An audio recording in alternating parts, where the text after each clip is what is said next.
Hey, it's Jamie Scrimger. When I became a stepmom, I quickly realized that while moms are encouraged to keep it real, there's a big double standard when it comes to stepmoms. So I decided to start the conversation myself. Thriving as a stepmom doesn't just come from conversations about being a stepmom, though. Here we dive into marriage, relationships, personal growth, and more. My mission? Inspire you to live a kick-ass life while bringing you along as I create my own. This is the KICK-ASS Stepmom Podcast.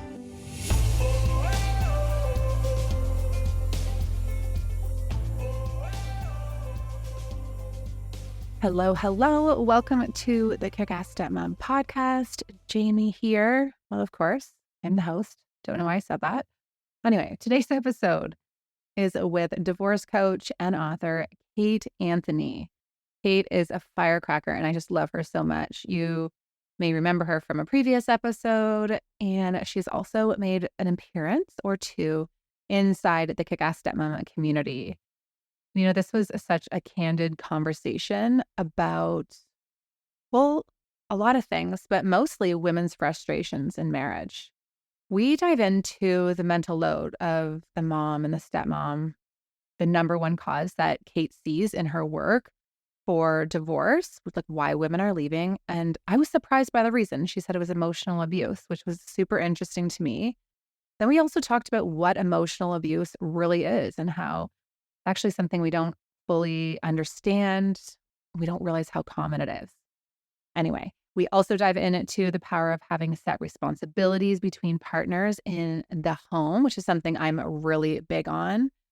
And then we start talking about stepmom, mom stuff, like how sometimes there are some stepmoms that are offside and who do overstep. And then there are sometimes some ex-wives who are a complete nightmare. So normally we're pretty positive on that front, but it's interesting because Kate and I deal with different sides of this. So she's often working with the ex-wives and those who have left the marriage, and I am supporting the stepmoms. So we definitely bring different perspectives to the conversation, but it's always a good one. There is definitely something in this episode for everyone. So have a listen, and I would love to know what resonates with you. So if something hits, come on over to Instagram, shoot me a message, and let me know what hit. All right, let's dive in. Well, Kate, I think the first place I want to start is something that you said on your Instagram. I think it was a little while ago, but you were talking about how the institution of marriage is set up to serve and benefit men. Well, there was a study done years ago. I mean, not too many years ago. I don't know. That rated the happiness of heterosexual people in heterosexual marriages. The happiest group were married men. The second happiest group were single women, then single men, and the least happy were married women. So you've got married men are the most happy and married women are the least happy. Wow. And these are people who are married to each other, right? You know, essentially what it says is that we are carrying way too much of the burden of emotional labor, of all of the domestic labor. You know, you and I are in this personal development industry, and we both focus on women. And there are not a lot, you know, I don't know about you, but I get a lot of questions from men saying like, well, who's the you for me? You know, essentially, who's doing what you do for men? And, you know, there aren't a lot, because at the end of the day, about 75% of personal development and therapy, you know, this includes therapy, coaching, podcast consumption, it is consumed by women. And we're doing all of this work. You know, who reads the parenting books? Like we do. Then we're translating, then we're saying like, hey, I learned this thing. And a lot often, not always, guys, not all men, not all the time, but very often, I know in my marriage, right? Like I read all the books and I did all the work of the parenting books and I read all the relationship books and everything like that. And then my husband would come in and be like, well, I disagree. And I'd be like, wait, what? Based on what? Like, here's here's the stack of books I read to come to my opinion. What are you talking about? So listen, this is not actually to rag on men or denigrate men in any way, shape, or form, because at the end of the day, men are at risk of much higher rates of suicide, much higher rates of stress-related diseases, earlier death rates, right? Because this doesn't serve them to not do the work, right? And 69% of divorces are initiated by women. And so they're, quote, happy, right? They're satisfied, but they're actually not happy. And take away the labor that we're doing, take away our emotional support, take away us being their therapist because they're not seeking it from an actual therapist. And these men fall apart by and large. Do you think that has to do with the fact that like they still, I think, have this pressure to be tough, Yes, absolutely. 100%. right? And they view things like therapy and personal development and all the things that look, I probably shouldn't even say this on the podcast, but I have been saying to my husband, I said, I want to go to therapy so bad. I really want to go to therapy. And he's like, why? I said, I don't know. I just think it would be good for us. And not that there's a problem to solve, but I truly believe that everyone benefits from therapy. Like, I think everyone should be in therapy. It's just such a useful tool. And it's been so great for me. Person who's like, well, what's wrong? Right. And I feel like they almost see it like there's a problem that needs to be fixed. 100%. 100%.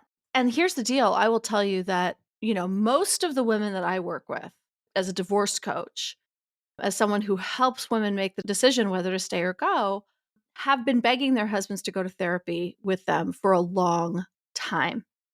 And their husbands have said no, and usually because there is a problem, right? But a lot of the problems, the quote problems in marriages that women want to go to therapy to fix are problems that the husbands don't really feel are a problem because it serves them, right? So, what I say is if the marriage isn't working for one person, it's not working, period.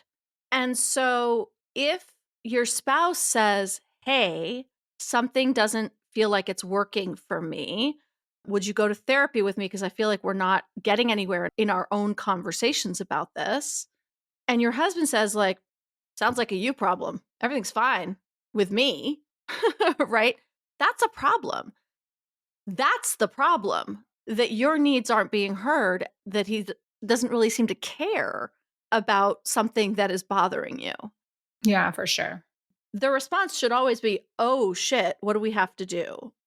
Or even if they don't agree, I don't see it that way, but I'm sorry that that's how you're feeling. Yeah. Yeah. You're not going to always see things in the same way and from the same perspective, or even, we'll have conversations, Darren and I, and I'll say, when you said that to me like that, it feels like this. Mm-hmm. He said, well, that's not what it was. I said, well, that's what it felt like. So it actually is what it was because I'm the person you're talking to and you're communicating with me. So we've had to have a lot of those conversations because I will do the same to him, right? I was like, well, that's not true. He's like, no, but it is for me, right? Understanding that you can both have two very different truths. Well, and this comes down to impact trumps intent. I understand that wasn't what you intended, but the impact it had on me was this, right? And we have to be responsible for our own, it's like, yeah, I have a trigger around that. Like I have a childhood wound, because when my mother would talk to me like that, it really did mean that. And I understand that's my stuff and that's why I'm in therapy and I'm working on that. And in a healthy relationship, we don't dismiss each other's triggers, right? We say, oh yeah, right, you have a trigger around that. I'm really sorry. I want to work on that to help you because I don't want you to feel like you did when you were a child. Mm-hmm. I like that. In a healthy relationship, we don't dismiss each other's triggers. So good. Right? Like we hold them. I'm a huge lover of Element. It is my go-to electrolyte drink and a longtime sponsor of the podcast. So yes, Element is a tasty electrolyte drink with everything you need and nothing you don't. That means lots of salt and no sugar, no artificial ingredients, no coloring, no BS. It is formulated to help anyone with their electrolyte needs and is perfectly suited if you're following a keto, a low carb, or a paleo diet. I just did the metabolic reset, which I've shared about on the podcast, and it was totally okay on that as well. Basically, if you're a professional athlete or you're just an everyday mom, it is for you. Element is a huge part of my day to day, whether it be rehydrating during workouts, when I'm traveling, after maybe a little too much wine, in my cocktails and my mocktails. Like, I am always popping the Element salt into my drinks. 100 milligrams of sodium, 200 milligrams of potassium, 60 milligrams of magnesium. I have one every day. Seriously though, about the cocktails, throw in some lime Element salt with soda, tequila, lime, and mint. It is so delicious. So staying hydrated is a crucial and huge priority of mine. And proper hydration isn't just about drinking water. It means having adequate water and salt.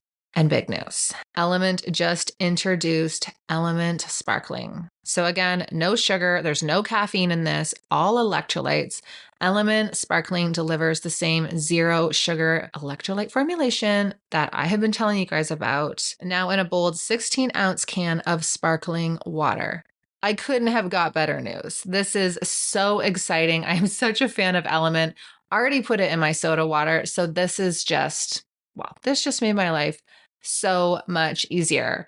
Element Sparkling offers health seekers an all-new option to support their health across the board spectrum of occasions. So with each can, you're taking a sip against sugar and stimulant-loaded drinks, and you're turning the tide towards health. I am so pumped for this. To grab some Element, head to www.drinklmnt.com/KICK-ASS Stepmom and get a free sample pack with any drink mix purchase. That's just the drink mix purchase. I love these free sample packs because it just gives you a chance to try all the flavors and decide which one is your fave. Mine is watermelon. Darren loves lime. Head to www.drinkelement.com/KICK-ASS Stepmom to get a free sample pack with a purchase of a drink mix and keep your eye out for the new Element Sparkling. Seriously, cannot wait. For a while there, Darren and I were out of sync. From our calendars to communication to what was going on in each other's lives, there was just so much going on that date night and connecting with each other fell off the list. And when we did have one-on-one time, Reese was with us. Surprise, surprise. It was just such a challenging time. And I know that you guys know when your relationship isn't solid, the extra stressors that come with step-family life don't always feel worth it. So keeping your relationship on track is very important. Insert Coupla. So Coupla is a relationship app created for couples by a couple. It has helped thousands of couples connect using a shared calendar, to-dos, and reminders to spend more quality time together and connect on a deeper level. The calendar feature allows couples to easily manage each other's work and home schedules while also incorporating various family calendars into one convenient location. The calendar allows couples to prioritize date nights and quality time with each other and navigate through calendar conflicts and scheduling challenges that arise from juggling work, kids, exes, and more. Now, one of the big challenges that stepmoms have is that they aren't always in the loop about schedule changes with the kids. I don't know about you, but this used to drive me crazy. Coupla can help with this. When your partner adds a new schedule to the calendar, you will automatically be in the loop. You can also keep date nights on track with the date planner. As we all know, a regular dedicated time with your partner is one of the best things you can do for your relationship. But with work and friends and children and all the things demanding your attention, it can be hard to carve out that time to be together. So you can plan dates easily, get reminded about your upcoming dates, and keep your date nights on track. Coupla also has the only task manager and to-do list specifically designed for couples.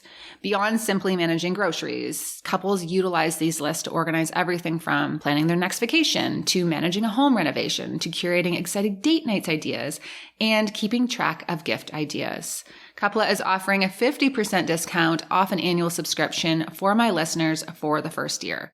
All you have to do is enter Jamie when you check out. You can get the link via my show notes, or you can also download Coupla from the App Store. And after onboarding on the subscription page, you can click Redeem Offer and enter the code Jamie to get your discount. So what would you say is the biggest issue for, like, what's the biggest cause of divorce right now in your work? Like, what are you hearing from women? I hate to say this because it's really, really, really awful, but emotional abuse is the top thing that I hear. Wow. And I didn't set out to be an expert in domestic violence. I didn't set out to have to do this to become a victims, a certified domestic violence victims advocate. But it was so present in my work so much that I actually had to get certified. I had to be responsible for the lives that I was sort of holding in this. And yeah, it's a bummer, man. It's power and control, like the basis of all domestic violence. And I'm not talking just physical violence, I'm talking emotional abuse. I am talking about coercive control, right? The underpinning of all of that is about power and control. And I think that men have been socialized in Western culture to feel that relationships are about power and control. I could sort of opine about the origins of that, but it doesn't really matter. Like where we're at right now is that a lot of women are fed up with power and control over their emotions, their bodies, right? And like, I feel like the more this is playing out in politics, certainly in the US, it's so dark. When we see those dynamics playing out in our own homes, we're like, absolutely not. Right? Yeah. I'm not going to the ballot box and voting against this while experiencing it in my home. And we have overwhelmingly gotten to a place where we don't need their income. They're not doing the emotional labor. They're not necessarily bringing in more money than we are. And so a lot of us are sort of left wondering, well, what am I actually getting? What is the benefit? Yeah. Tell me more about the emotional abuse. Like, what does that look like? I think a lot of people don't fully even understand what emotional abuse is. I think you're right. People come to me all the time and they're like, well, he says this to me, he says that to me. And I'm like, yeah, that's abuse. And it's shocking, It's like it doesn't feel right because it's not. So the thing about emotional abuse, like I want to look at like not just, what does it look like, right? But what does it feel like? Do you feel you're never right? Right? You're always the one who's wrong, and you're always the one who has to change, and you're always the one who has to apologize, and you're always the one you're bending yourself into pretzels trying to be what this other person says you should be, because then everything will be okay. And then you twist yourself in this direction and it's still not quite right. And then you twist yourself in that direction and it's still not quite right. And then you do, but there's still something wrong with you, right? So it's a constant criticism. It's feeling like you should be a robot that is programmed, that he can like control with an app, kind of, right? I used to say that to my husband all the time. I was like, I feel like you want me to be a robot that you program and that you don't actually see or care about me as a person. And of course, he would deny that. I mean, one of the problems about identifying emotional abuse is that when you look it up, even on some of the more well known and platforms that are doing incredible work, the examples are so overt. And at the end of the day, most emotional abusers aren't that overt. They're not that dumb, right?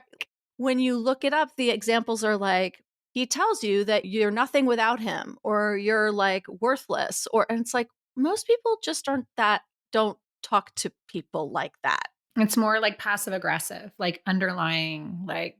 Yes, it's more covert, it's more passive aggressive, which is why it's hard to say like what it looks like, but it's really what it feels like. You feel like you can never do anything right. You feel like you don't know who's going to walk in the door. Very often you feel brain fog and confusion because the stress hormones, if you're constantly stressed, you feel this sense of constant dis-ease. You don't feel safe. You don't feel emotionally safe. Mm-hmm. I love that. I love the word safe more. And I think we need to think about it in not just a physical sense. Like I feel physically safe, right? Like no one's going to attack me or whatever. Like feeling truly safe and calm and at peace in your body. Mm-hmm. Like I have been doing just a little bit of work in terms of like, how do I want to feel in my day? How do I want to feel in my business? How do I want to feel in my home, in my life? And safe, peace, and calm are the three words that just keep coming back to me. And it's actually really interesting because I do have that in so many areas. And then, life happens and you like derailed and you kind of have to bring back to that space. But I don't think as women, we strive for that feeling enough. Like even just to like calm our nervous system, regulate ourselves, like feel safe. I don't know. Have you seen that?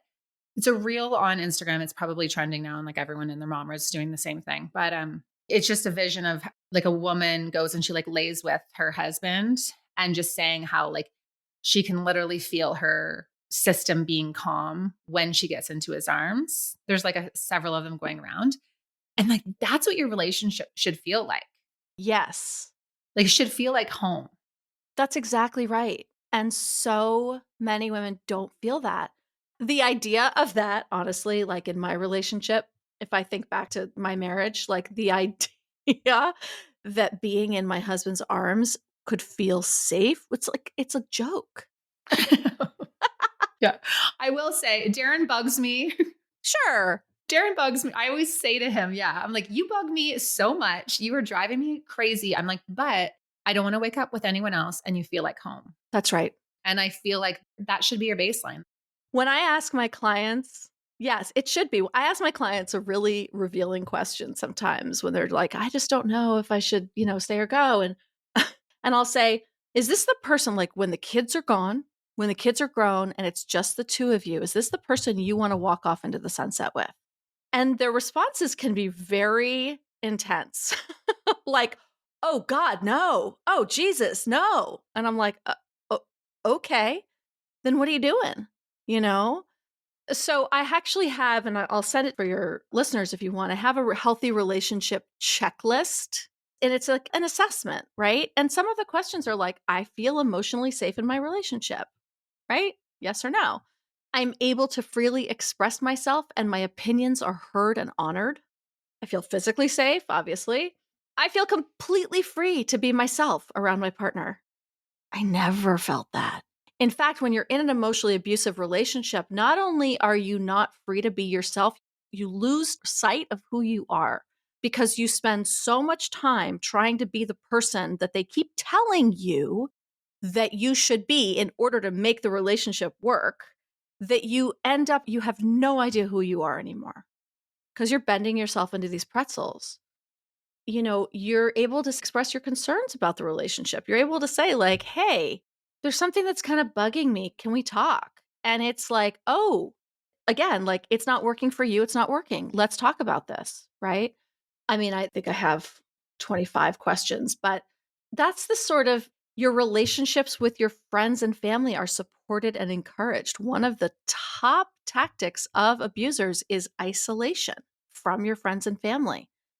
You should have bodily autonomy in your relationship. You should never, ever have sex you don't want to have. You should never be coerced in any way into having sex.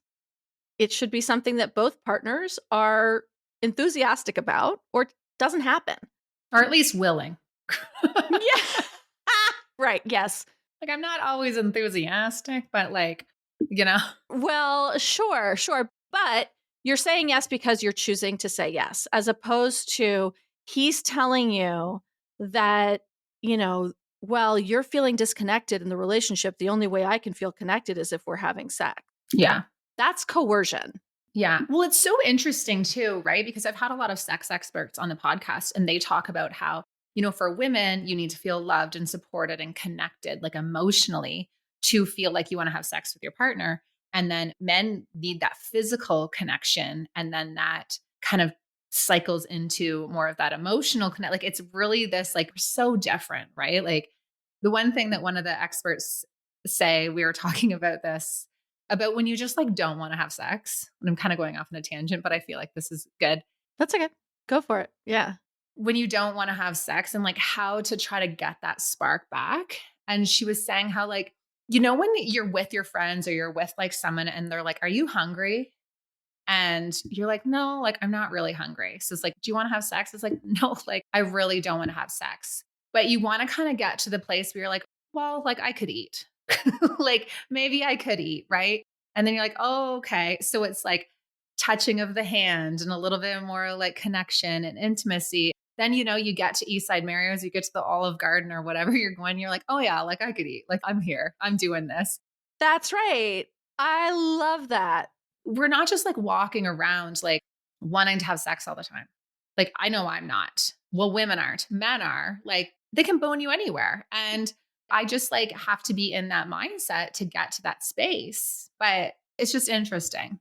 And they need to understand that foreplay isn't just physical. Foreplay starts in the morning. You want to get laid tonight? And by the way, FYI, studies have shown there was a big scientific study done that showed that men who participate in domestic labor equally have more sex because their wives are not exhausted and they feel loved and respected and supported. So doing the dishes is an act of foreplay without being asked.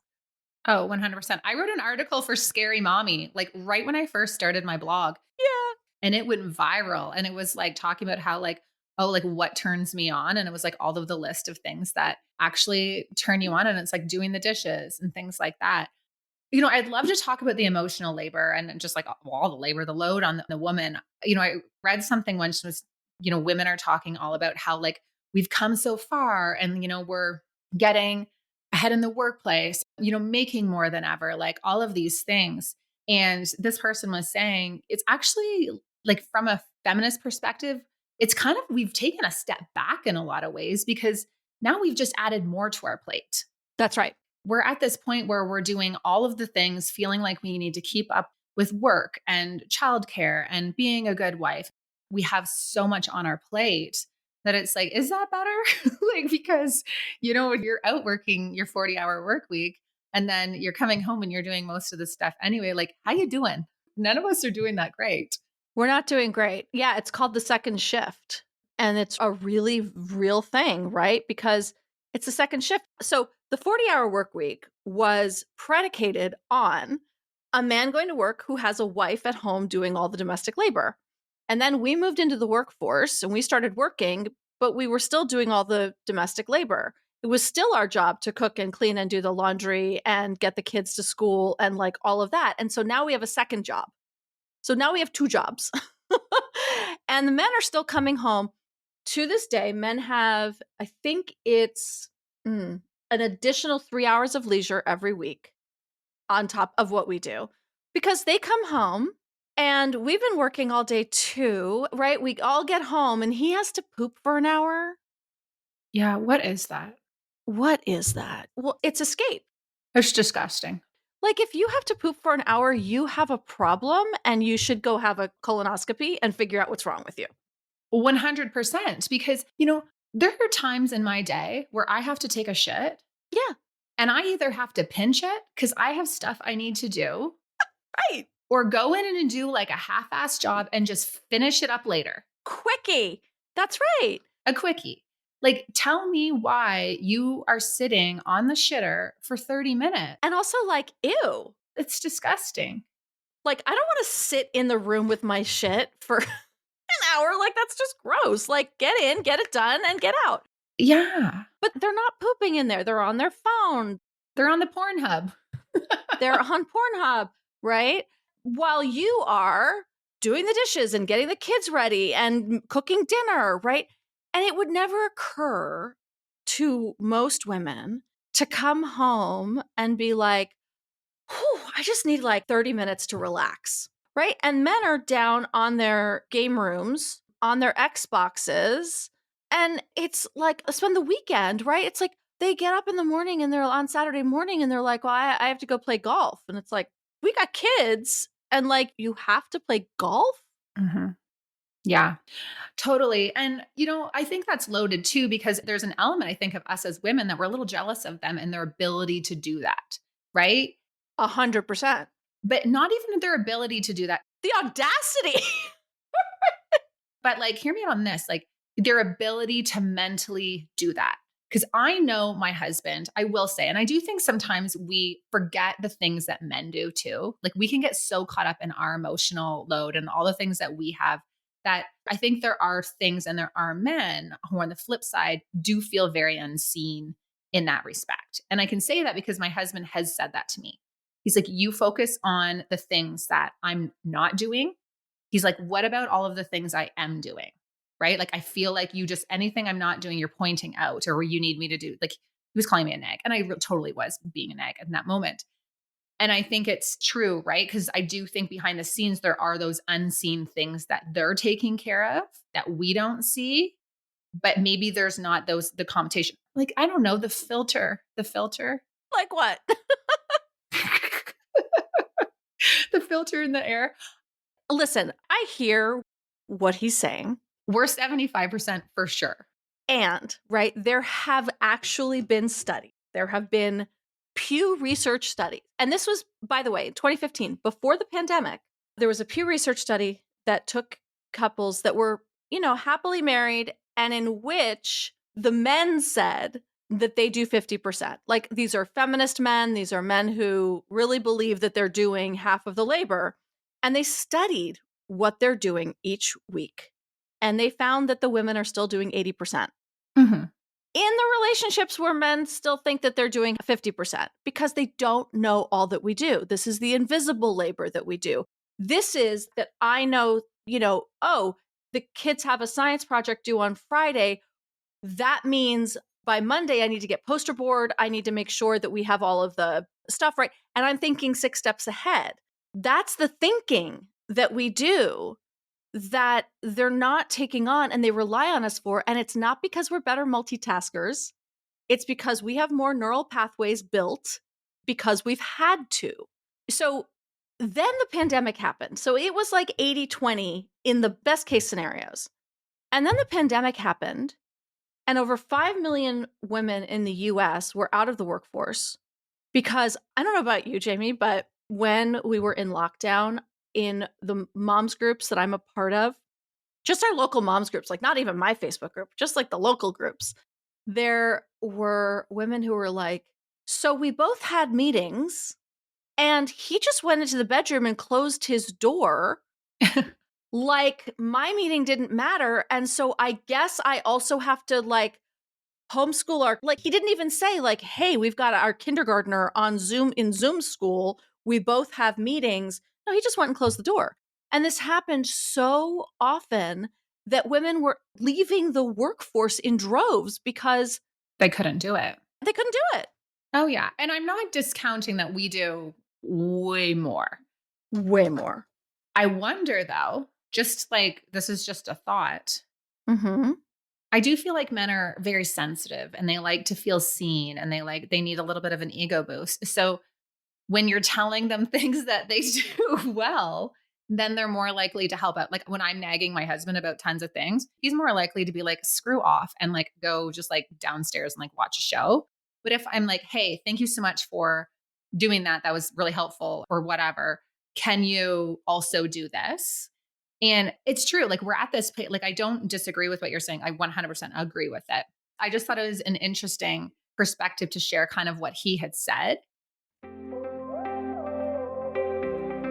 The mental load of the mom and stepmom is wild. If you know, you know. From work to finances to kids to co-parenting to managing schedules to self-care. I feel like if I'm not actively trying to manage my stress, well, it manages me.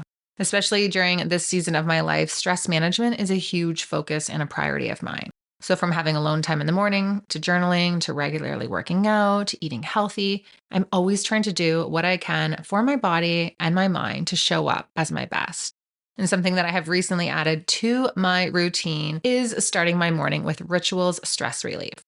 So this product uses first of its kind technology to support the body's natural cortisol response so that you can take on the daily juggle. Rituals Stress Relief BioSeries technology is designed to optimize the release of a trio of clinically studied ingredients to help the body manage stress. Clinically studied to support normal cortisol levels and reduce stress and provide quick stress relief within the hour, It's this non-drowsy sense of calm. Again, clinically studied to promote positive mood and reduce stress. All of that sounds amazing. Am I right? So, Ritual suggests taking stress relief in the morning when cortisol is typically at its peak to support the body's natural cortisol response. The best thing about Ritual supplements is that they have an instant and an extended release formulation for all day support, up to 8 hours.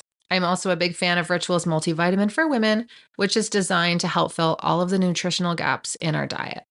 Ritual also has daily protein, symbiotic and gut health, sleep and bioseries melatonin, among others, to support you in showing up as your best. The struggle is real. Don't just respond to stress. Get ahead of it with stress release from Ritual. Get 25% off your first month at www.ritual.com/stepmom. Start Ritual today or add stress relief to your subscription today. That's www.ritual.com/stepmom for 25% off. www.ritual.com/stepmom for 25% off.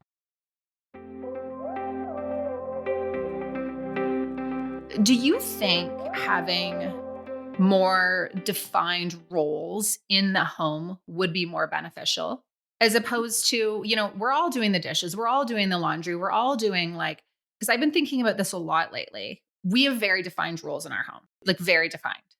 Yeah. And I think that's right. Listen, that's why, Eve Rodsky wrote Fair Play, because you essentially list out every single job in the home, and then you choose what you are going to take 100% ownership of, and she created a card game for it. I think it's a great tool. There's, some blowback, like, do we really need a card game to list out? Like, I don't need to list out all the things that need to get done in the house. Weird that you do, but okay. But if that's where we're at, right? And look, I do think there is something to, like, I am not a fan of, stroking fragile egos, because I think it does perpetuate an issue. And in a healthy relationship, that's just how you talk to each other. You want to have, impact trumps intent. So if you want a positive outcome, like, yeah, you speak kindly and respectfully to your spouse and say, like, hey, I really appreciate all that you're doing. I need you to do 100 times more. 100 times. I need you to do 8,000 more things. But I do think the idea of having very clearly delineated jobs that each person is 100% responsible for. Mm-hmm. Yeah, I love that. If laundry is my job, like, that is my domain, and nobody gets to criticize how I do it. By the way, laundry is not my domain. I hate laundry. But as a single woman, I don't have a choice. It's all me. But you don't get to criticize how the other person does the job that they've taken on. And that's where women really need, we need to back off. If we want them to do the other, take on some responsibility, stop criticizing the way they're doing it. 100%. Actually, I had an interesting conversation with my sister the other day. She was annoyed at how her husband I hope he doesn't listen to this. Her husband I think it was unpacking something from the kids' bags after school or something. He had unpacked their bags, and she was just kind of like, what the fuck? He just did this. And then how can you mess that up? He basically did it wrong. Right. And she was just venting to me in a sister conversation. It was really funny, actually. Sure. But I said to her, I think it's just so interesting to me because I would never, ever expect Darren to unpack Reese's bag. And she says, why? He's 100% capable of contributing to that. And if he sees the bag that needs to be unpacked. And I said, it's just not on his list. It's not on his list of things to do. I would never do garbage, recycling, air filter, insurance, naming off all of the things, because I would essentially do it probably in a way that he doesn't think is right. And there was just part of me there. I was like, well, what if that was just your job? She's like, I don't want it to just be my job. It needs to be both of us, which I get that mentality too. But that's what I love about the 100% responsibility. Now, when I go away, does Darren have to step up and do that? 100%. But I think it's you think about running a family and a marriage. I think we've taken the business. It's like running a business too, when you're running a home, right? You don't have two. Well, I don't want to say CEO because then there's a power indifference, but you get what I mean? Two people doing the same roles. That's right. I think you're right. And also, like, if you are sharing responsibility, like, it doesn't matter. Like you said, like, you either get to be the only person who does that job, or you zip it when they do it, right? You don't get to criticize how they're doing it.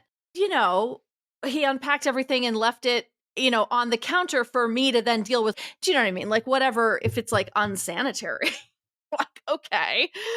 Yeah, no, for sure. Yeah, I just think it's really interesting. And I think there's a lot of power when you're in a relationship, when you're in a marriage, to step back and be like, okay, how can we run things better? Right? How can we divide and conquer? Where are your strengths? Where are my strengths?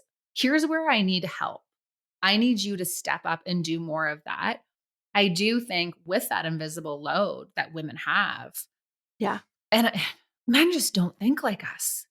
My neighbor said to me once, she said, men and women, their brains are different. She's like, think about it this way. And this is interesting. She goes, a woman's brain is like a bowl of spaghetti, lots of stuff. Like we're multitasking, we're going through like all of the things at once.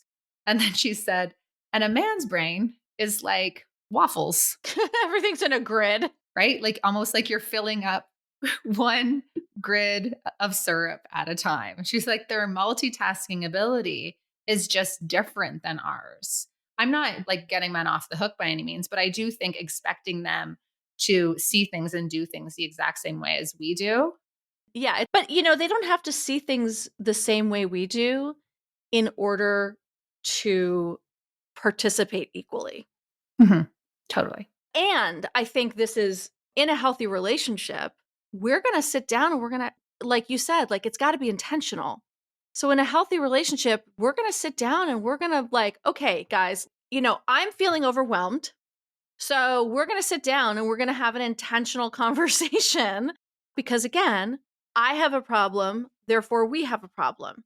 So then it's not therefore you have to fix it and you're the problem. It's not a blame game, right? There's an issue in the relationship.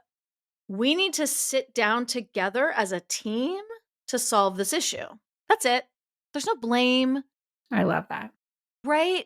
This is not like normally what happens when, there's a problem in a relationship is that two people are like fighting over the problem. Over who's right, who's wrong. Right. And it's like someone's defensive, someone's accusing, right? And we're tugging at this problem, going back and forth. It's not working. But if we both go like standing shoulder to shoulder, looking at the problem in front of us and saying, okay, we're a team. We have this problem. How can we as a team work together to solve this? Yeah, you're not in competition, right? Like you're on the same team. That's right. Yeah, I think it's really powerful too. A lot of stepmoms will come in and almost like we're trying to prove our worth, right? We start doing all the things for everyone, just like, a lot of women do this. It's our relationship currency. We use it as relationship currency. 100%. Right. And so they go all in, they're doing all the things, they're taking over communication, they're doing the co-parenting thing, they're the groceries, the laundry, all the thing. Then all of a sudden, they're about 2 years in and they realize that, well, parenting is a thankless job. Step parenting is really freaking thankless. And they're burnt out. They're resentful. They're feeling overwhelmed. And they're like, why is everything on me? And then you have these partners who are like, well, I stopped doing these things because you told me you wanted to do them. You told me that you had it, like all of these things. So I see where their partners or their husbands are like, well, wait, you said you wanted to do these things. And then they're like, no, I don't. Right. So they want to change it. And I think there's so much power in a relationship in being like, hey, I went in, I did all of these things. I showed up in this way. I thought this was going to work in this capacity. This is no longer working for me. We need to go back to the drawing board. That's right. And like looking at marriage in that way and being like, okay, it's a constant. Is this working? What needs to be tweaked? How can I support you this week? Here's how you can support me. Like all of things like that. Right. But it's so common for women to be like, I'm freaking tapped. That's right. That's right. And I talk about this a lot that women use our domestic prowess, as it were, as our relationship currency. We go into their bachelor pad, whether it's as a stepmom or whoever you're dating, right? We go into their bachelor pad and we're like, I can fix this. Oh my God, this is crazy. Like, I'll do your laundry. No, we're going to organize your drawers this way, right? And we use this is relationship currency. We are now like, we play wife. And then they marry us and they're like, cool. Then we have real kids, right? And we're like, now you have to be my partner. Now we have to share the stuff that I've been doing all along because it was cute and fun. But now it's too much for me. But that feels like a bait and switch. And they're right. It is a bait and switch.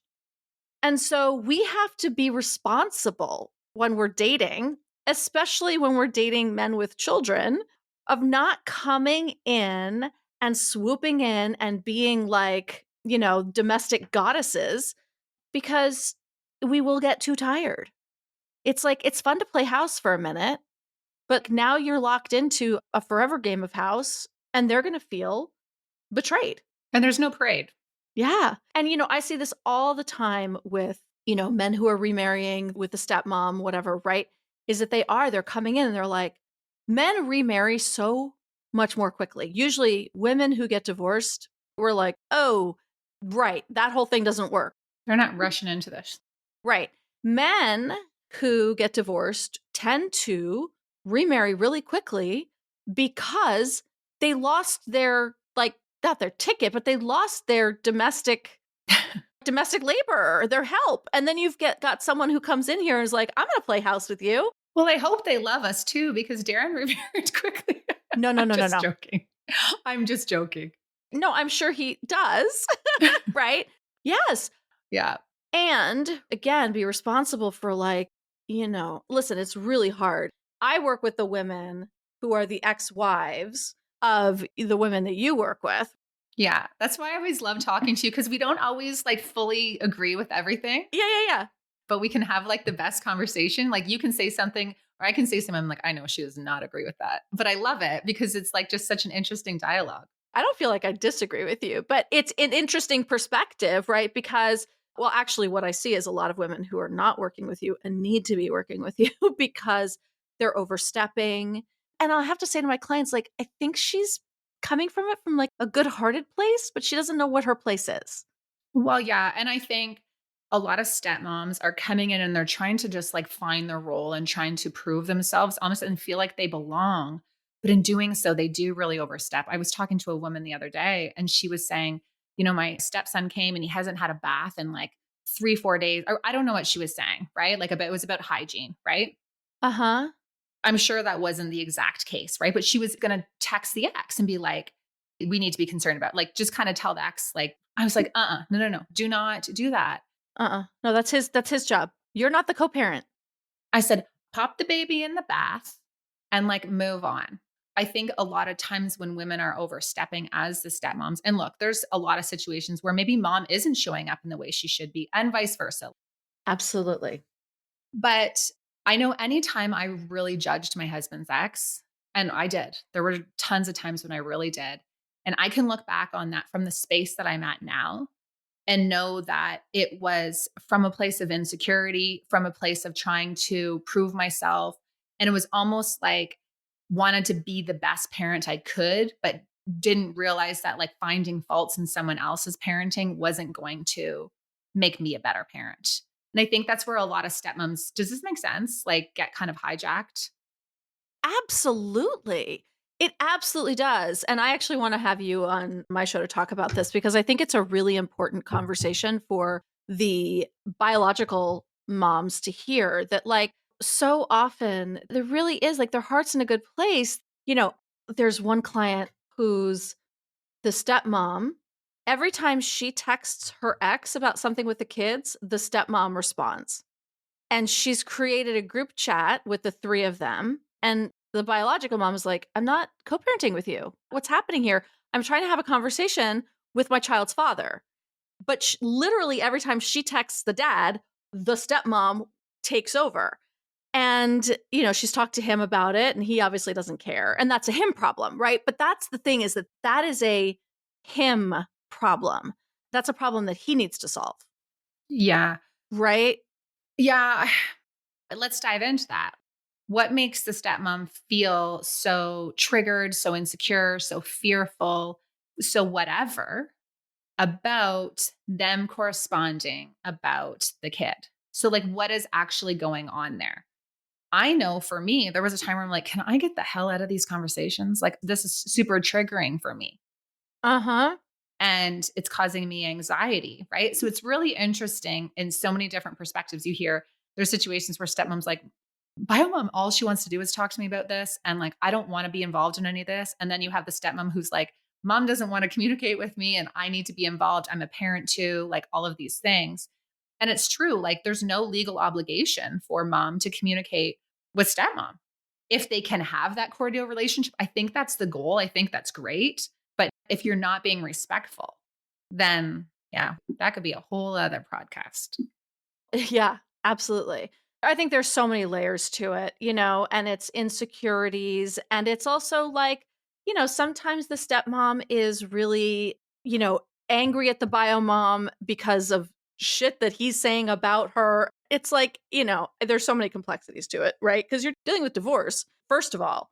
And then you're dealing with a new person coming into the divorce, which is insanity. It's already a cesspool. I know. On the flip side, too, I saw this reel yesterday on Instagram, and she was saying how there are moms who are bent determined to make their ex's life a living hell. Like they are set out on it. And like they have, her example was, she's like, we have child support. They had child support figured out. And then as soon as he had a new girlfriend, she's going back and she's going after more money and she's going after this and going after that, like almost like this revenge thing. Mm. And I think that happens too. And so I get really stuck, I think, in my content where stepmoms are like, okay, like you want empathy, you want me to be empathetic because I'm really big on that. So she's like making our life like a living hell. And then it goes on both sides. And then it's just, there's so many different situations. It's so complex. Absolutely. And we could probably talk, it is a whole other podcast, but I think it is. It's so complex because some of it is figuring out like who's telling whom what, right? Like, is he bad mouthing the ex to the new partner? So the new partner is coming at the ex, the bio mom with like a, already preconceived, like, you're a bitch, like whatever. Is the bio mom actually like deliberately making the ex's life a living hell? And then this poor new person is like, just like thrown into that fire. This is why I don't date men who are recently divorced, by the way. Yeah. It was a bit of a mess. Partly because this is what I do for a living, right? So like I'm not here to be your divorce coach. I'm actually here to have a relationship with you, right? But yeah, cuz I don't want any part of that mess. I don't want any part of it. Oh yeah. I say Darren and I don't know why we talk about this because like it's not the plan, but I'll say if we got divorced, I would not hook up with anyone with kids if there's any type of issue at all. Like period, end of story out. Even like adult kids, like I would be like not interested. I would want that man who never married and just like saved all his money and wants to go travel. That's what I would. Yeah. No bullshit, right? I'm down for that too. Yeah, like let's do that. Yeah, totally. Yeah, love it. Well, thank you so much. Okay, you have your book. Tell us about your book. I'm so excited. I'm so proud of you. Here's my book. Here's my book baby. I hate your it when people baby. call it a book baby, but like really. It's called The D Word, Making the Ultimate Decision About Your Marriage. And that's what it is. It is helping women decide whether to stay or go. It is very accessible. It is written from the perspective of someone who's been there, as I have, but who's also a professional. A lot of the feedback I've been getting is that it's very, as I am, no nonsense, straightforward, direct, but also really, really deeply compassionate. So I'm kind of telling you the hard truths in a really loving way. And I love that that's the feedback I've been getting because that was certainly the intention. Yes, so good. So it's available wherever books are sold. I just got a text from a friend that they saw it in the Barnes and Noble, wherever they are. So it's all in all the bookstores, and the audio book is now available, which is a really big deal because, this isn't necessarily the book that you want sitting on your coffee table or by the side of your bed. So for a little bit more safety, security, privacy, the audiobook is now available. So that's great. Yeah, you're like sitting with your partner at the beach on your family vacation. Yeah. With a fake cover on it, by the way. Oh my gosh, you should do that. We did. You did? We did. Yeah, I did. Oh my God, I love it. I did for the launch. We did like a fake book cover contest. It was really funny. So like, so good. submit a title of a book your husband would literally never open. Love it. That's such a good Yeah. idea. Okay, amazing. We'll link everything for everyone. You were such a gem. Thank I always love you. talking to you. I'm sure we'll do this again. We always have good rips. 100%. That's it for this one. Thank you so much for tuning in. And if this episode resonated with you, I'd be so grateful if you could share it with someone in your life who you think could benefit from it. And if you haven't already left a rating and a review on iTunes, it really is the best way to support the show. And if you're craving more real talk and coaching and community, be sure to check out my membership, the KICK-ASS Stepmom community. Head to www.kickassstepmom.com to learn more.